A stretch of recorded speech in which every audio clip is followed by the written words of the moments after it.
Salut à tous. Heureux de vous savoir nombreux à regarder nos vidéos sur votre chaîne Top Chronique TV. Lui pour vous a choisi de partager l'extrait tiré du livre de Monsieur Trivier. En ce qui concerne le livre, je crois que j'ai évoqué dans d'autres vidéos déjà que nous pourrions peut-être suivre son voyage de l'ouest à l'est, puisqu'il fait de témoignages qui sont parfois, ou qui sont pour moi édifiants et qui peuvent peut-être nous aider ou aider à notre jeunesse à retrouver sa fierté, à défendre ce qui lui appartient, puisque les autres choisissaient. Mais c'est après qu'ils ont découvert que ce qu'ils ont choisi n'a pas la même valeur, n'est pas le même trésor qui se trouve sur ce territoire de l'Afrique centrale, un sous-continent pratiquement. Et nous nous donnons ce devoir de lire par-ci, nous informer par-là, pour venir partager avec vous cette joie et cette fierté. Et parfois même nous allons partager, c'est que même moi-même, je ne suis pas disposé peut-être à accepter, mais c'est pour notre analyse, pour notre esprit critique, que bien sûr, je me suis décidé de pouvoir pénétrer tous ces documents anciens, découvrir à peu près quels sont les secrets qu'ils ont trouvés, ou bien quels sont le détail ou les informations que nos ancêtres ont peut-être partagées en ce moment-là, auxquelles nous n'avons pas droit puisque nous n'avons pas cette tradition écrite. Nous n'avons pas de bibliothèque où nous pouvons aller fouiller. Tout ce qu'ils ont échangé sont considérés comme la propriété de ceux qui sont venus. Et nous, les descendants de ceux qui ont donné toutes ces informations ici, nous devons commander à gauche, à droite. Qu'à cela ne tienne, le livre, vous l'avez constaté sur cette image, Mon voyage au continent noir, la Gironde en Afrique. Imprimeur éditeur, c'est G. Gouniou, Bordeaux, France. Je m'en vais vous lire l'extrait. Je vous épargne bien sûr comme il y a trop de reflets qui se font, mais vous pouvez le remarquer. Je vais lire cet extrait à partir de la page 52 de son livre. Et à partir de cette page 52, il parle lui-même que c'est pendant qu'il séjournait au Pool Stanley. Et Pool Stanley, vous savez bien que c'est le lac que forme le fleuve Congo au niveau de Kinshasa et qui sépare Brazza de Kinshasa. Donc, je commence la lecture par ce paragraphe ici. Bœuf sauvage, antilope cornue, singe grimaçant sont, paraît-il, les hôtes assidus des bois environnant le poule Malébo comme vous le savez. Comme pour le serpent, j'en ai rien vu. Il est vrai que je suis très myope. Il continue au paragraphe suivant. En somme, l'Afrique n'est pas cette contrée peuplée de fauves qu'on a l'habitude de représenter dans le livre. Certes, il y en a là, comme un peu partout, mais pendant cette traversée d'un an, nous les avons toujours vus fuir devant nous et n'avons jamais été attaqués par aucun d'eux.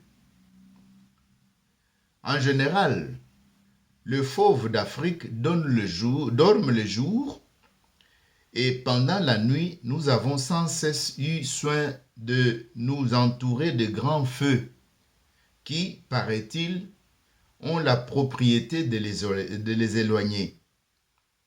J'ai vu des éléphants, J'ai vu des éléphants, des rhinocéros, de bœufs sauvages, de zèbres, mais au moindre bruit qui décelait notre présence, tous disparaissaient dans les fourrés épais. Après avoir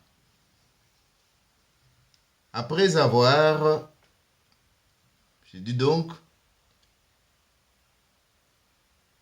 après avoir passé en revue les animaux de la route, j'arrive aux indigènes dont j'ai fort admiré la magnifique structure.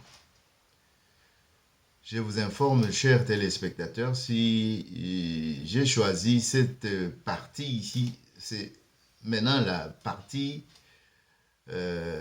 centrale, bien sûr, de cet extrait, puisqu'il va parler maintenant des indigènes. J'ai commencé par le début pour que vous puissiez comprendre pourquoi il dit ici, après avoir passé en revue les animaux de la route, j'arrive aux indigènes dont j'ai fort admiré la magnifique structure. C'est son témoignage. Chez eux, pas de bossus, pas de manchots, pas de boiteux. Pour des noirs, mais disais-je, ils sont réellement privilégiés. Et la malédiction que le vieux Noé lança sur son fils Cham n'est pas retombée sur ses arrière-petits-enfants. Je préfère relire ici, puisque c'est la pièce maîtresse. Pour des noirs, me disais-je, ils sont réellement privilégiés. Et la malédiction que le vieux Noé lança sur son fils Cham n'est pas retombée sur ses arrière-petits-enfants. Je poursuis au paragraphe suivant. Quelle belle race! Comme elle est bien plantée, comme elle est alerte, comme 3 points de suspension et puis un point d'exclamation.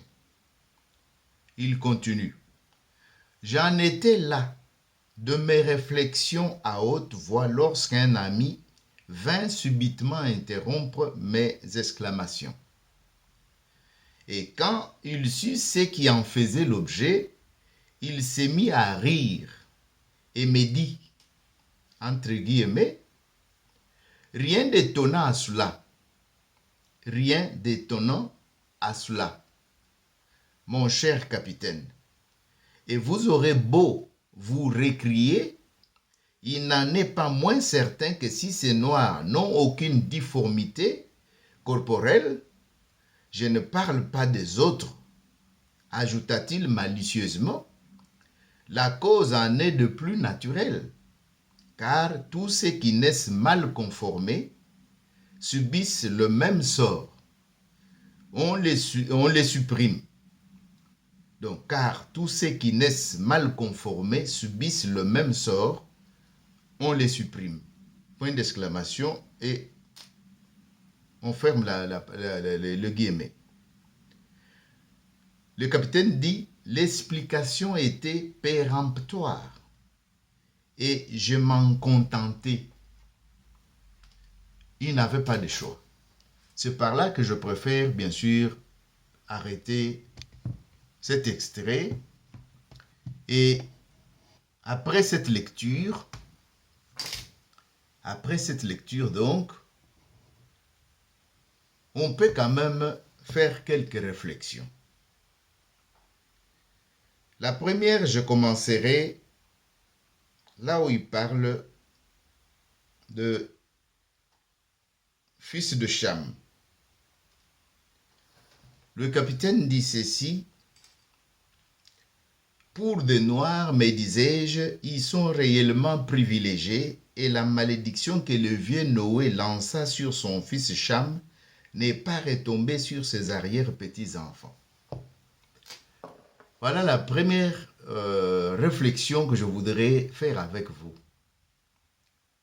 Ça me rappelle encore des historiettes où on nous disait les bonnes choses sont réservées à certaines personnes qui sont privilégiées. Je pense à cela, les gésiers, on nous disait que ça c'est pas pour les enfants, c'est pas pour les femmes. Et il y a tout un tas dans nos cultures où certaines choses étaient réservées à des personnes, à une classe bien spécifique. Nous remarquons la même chose ici. Il y a des histoires qui sont racontées dans la Bible. Vous le savez bien, l'histoire de Noé. Et ici, on nous dit qu'il avait lancé la malédiction sur le Cham. Et Cham, on nous dit que c'était un fils qui est noir. Ah bon? Jésus est blanc, Marie est blanc, Joseph, tout le monde est blanc. Mais Noé, lui, il s'est vu naître un enfant qui était noir. Et curieusement, c'est cet enfant-là qui commet la bévue de ne pas couvrir son père ou de se moquer de la nudité de son père, comme c'est raconté. Et Noé a lancé la malédiction. Et les autres, les blancs, les jaunes, en tout cas, la classification, c'est eux qui ont choisi de le faire, ce n'est pas moi. Et se sont retournés et ont pris un habit et ils ont parti à reculons pour couvrir leur père qui était ivre et qui était resté nu. C'est pour cela que pour eux, il n'y a pas de malédiction sur eux. Mais sur le noir, tout ce qui est négatif, tout ce qui est mauvais, ça c'est le fils noir de Cham. Vous comprenez bien que tous ces propos ici, moi aussi j'ai étudié la religion, mais je crois qu'on ne nous a pas donné le temps de poser trop de questions. Parfois, même quand on posait des questions, on te chassait de cours. Et parfois, tu auras un mauvais sort d'être chassé à l'école ou d'être renvoyé carrément. Et ta vie est carrément gâchée comme ça, puisque tu as voulu en savoir plus. En fait, nous concédons, puisque c'est eux qui avaient le pouvoir, et c'est lui qui a le pouvoir, soit avec les canons, soit avec la fouet, c'est lui qui décide de ce qui doit être dit et ce qui ne doit pas être dit. Et vous comprendrez que dans mes réflexions, je me dis, est-ce que le fils Cham, le fils noir, puisque Cham ici semble venir du même mot, Kemit Kam, Kemit Kam. Et nos vaillants savants qui ont pénétré chez Anta Diop, professeur Obenga, et aujourd'hui son ex-étudiant, professeur Kalala Omutunde Nyusure, à qui je rends hommage, nous disent que le mot Kam, Kemit, Cham signifie tout simplement noir et noir charbon. Bien qu'il y a des variances aussi chez les noirs, mais on a pris cette référence-là pour le mettre tous dans le même sac. Mais comment se fait-il que Noé était blanc et il lui est arrivé de mettre au monde un enfant blanc pour qu'il puisse subir la malédiction qu'on nous parle ici? Est-ce le Saint-Esprit qui est venu encore avec la semence, cette fois-ci noire? Est-ce que c'est la femme qui s'est prostituée avec des noirs qui habitaient dans les environs et puis il a collé l'enfant à Noé? Je ne vais pas entamer des polémiques là-dessus. Je laisse chacun à sa réflexion. Mais ici, nous constatons bien un deuxième élément que je peux relever. Tout ça dénote un peu de la jalousie. Dénote un peu de la jalousie, puisque dans Kam, Kemit, Cham, ce qui est, à quoi on a fait allusion ici, c'est la mélanine. Et la mélanine, aujourd'hui, les chercheurs en conviennent, ce n'est pas interchangeable, mais il semble que ceux qui en ont en quantité suffisante sont privilégiés, effectivement, comme M. Trivier vient de le dire. Ils ont des résistances. Ils ont une capacité dans beaucoup de choses que ceux qui manquent la mélanine se posent plusieurs questions, puisqu'on cherche à le faire sur le plan synthétique, donc les mélanines de synthèse, on n'y arrive pas. On n'y arrive pas. Est-ce la question que moi je me pose? Est-ce pas la jalousie? C'est pas par jalousie qu'il nous pousse à minimiser, à mépriser ce que nous, on a comme trésor, pour que nous, on puisse les imiter et commencer à utiliser des produits, leurs produits qu'ils fabriquent, les produits chimiques.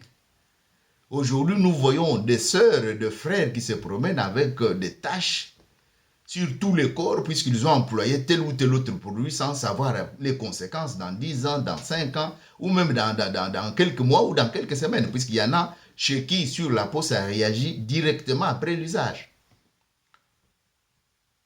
Et nous devenons la proie, nous devenons victimes, et pourtant c'est nous qui détenons le trésor, la mélanine. Hein? Il y en a qui ne sont pas fiers d'eux, de leur couleur de peau. Il y en a qui, même quand ils ont atteint mon âge, cherchent soit à camoufler les cheveux blancs par le rasage, soit en utilisant des produits pour que le cheveu puisse être blanc. Mais la marche de la nature, on ne l'arrête pas comme ça. Puisque même si les scientifiques sont en train de faire des recherches, jusqu'à présent, ils ne sont pas encore arrivés à arrêter les processus. Tu as été jeune, tu as été jeune, tu as été enfant, tu as été enfant, adulte, adulte, vieux, vieux. Et on commence à tendre aussi vers le moment où on va dire au revoir à cette terre des hommes. Pourquoi tant de soucis? Pourquoi tant de camouflage? Pour arriver à quel résultat? C'est à chacun de trouver des réponses. Et Dieu dans tout ça? Voilà la question que je me pose. Et Dieu dans tout ça? Ouais. Je ne sais pas. Il y en a même qui sont pasteurs, mais qui décolorient leur teint, qui utilisent des subterfuges par-ci, par-là pour pouvoir paraître soit jeune, soit beau, soit... Bon, je ne parle pas encore de chirurgie esthétique, mais tout ça, pour ceux qui parlent avec Dieu, vraiment, il vous a assuré que si vous changez, si vous passez à d'autres pratiques, vous resterez vraiment mes enfants qui croyaient en Dieu, ainsi de suite. C'est aussi des questions que je soulève. Envier les autres. Ah, là, nous sommes champions. Envier les autres, là, nous sommes vraiment des champions. Et comme nous sommes des gens champions, c'est ce que l'autre a, que nous estimons être meilleur. Et puisque lui l'a fait. Et pourquoi on produit ça? Si on produit, c'est pour que nous, on puisse utiliser. Mais est-ce que vraiment c'est dans votre intérêt? Vraiment, c'est dans votre intérêt. Combien allons-nous déplorer de malades? Combien allons-nous déplorer les cancers de peau? Les taches qui restent, beaucoup deviennent pratiquement des léopards. Et j'en passe. Et pourtant, les gens que nous envions, à leur tour, ils nous envient. Il faut voir combien il y a de zones en studio, des bains de soleil. Et on crée des structures spécialisées avec des lampes à très forte intensité pour imiter le soleil. Mais nous qui avons le soleil, nous nous plaignons. Je vais partager avec vous une chose. Depuis que je suis venu ici en été, quand il fait très chaud, je peux me retrouver dans un jardin public quelque part. Je vais chercher peut-être à m'asseoir à l'ombre. Non, c'est le contraire. Ici, le banc pour se reposer ne sont pas placés à l'ombre. Ici, les bancs pour se reposer, prendre un peu de pause, sont à des endroits où tu dois emmagasiner les rayons solaires. Chez les Allemands, il dit die Sonne tanken. Donc, tanken ici, c'est comme quand tu pars à la station de carburant Et tu dois remplir tes réservoirs avec soit le fuel, soit l'essence, et utilise cette expression-là. Donc, le banc là sont disposés de telle manière que, comme eux n'ont pas de mélanine que nous avons, comme eux n'ont pas le soleil que nous avons pratiquement toute l'année, et peuvent aller s'exposer, s'asseoir sur ce banc-là. Et moi qui avais besoin de l'ombre en ce moment-là, j'ai dû m'approcher du tronc d'arbre et rester debout. Et pourtant, je voulais m'asseoir. Ça peut vous étonner, mais c'est comme ça ici. Puisqu'ils travaillent pour leur culture, leur tradition, leur nature. Mais nous, on est là en train de les imiter, et pourtant leur nature, leur culture, leur milieu n'est pas notre milieu. Imaginez-vous, je vous ai parlé également brièvement dans maison écologique. Nous avions des maisons écologiques. Nos ancêtres avaient adapté les choses à notre environnement, à notre culture, à notre... Donc, selon nos besoins, comme je vous avais dit. C'est la même chose aussi ici. Monsieur Trivier vient d'admirer la race. Je préfère vous le lire. Je préfère encore vous le relire avant de terminer cet exposé. Je vous dis que c'est l'inverse. C'est que nous cherchons à imiter, n'est pas fabriqué nécessairement pour notre intérêt. N'est pas fabriqué. Est-ce qu'ils peuvent mettre tout le temps à réfléchir des produits qui conviennent aux Noirs et à leur milieu? Je me pose autant de questions, peut-être vous les posiez aussi. Puisque d'autant plus que vous n'êtes même pas, vous êtes infime pourcentage de ceux qui achètent leurs produits. En général, les produits sont fabriqués, ils regardent quel est notre marché. Est-ce que les produits qu'on fabrique, ils vous ont déjà dit que l'Afrique c'est un grand marché pour acheter nos produits? Ou on vous envoie tout simplement le rater? Voilà. Monsieur Trivier vient d'admirer votre race. Je relis ces phrases, ces réflexions. Quelle belle race! Comme elle est bien plantée, comme elle est alerte, comme malheureusement il pouvait continuer, mais on est venu l'interrompre. On est venu l'interrompre. Est-ce que nous avons entendu, monsieur Trivier, que c'est notre race qui est belle, qui est alerte, qui est bien plantée? Mais qu'est-ce que nous allons chercher ailleurs? À bon entendeur, salut.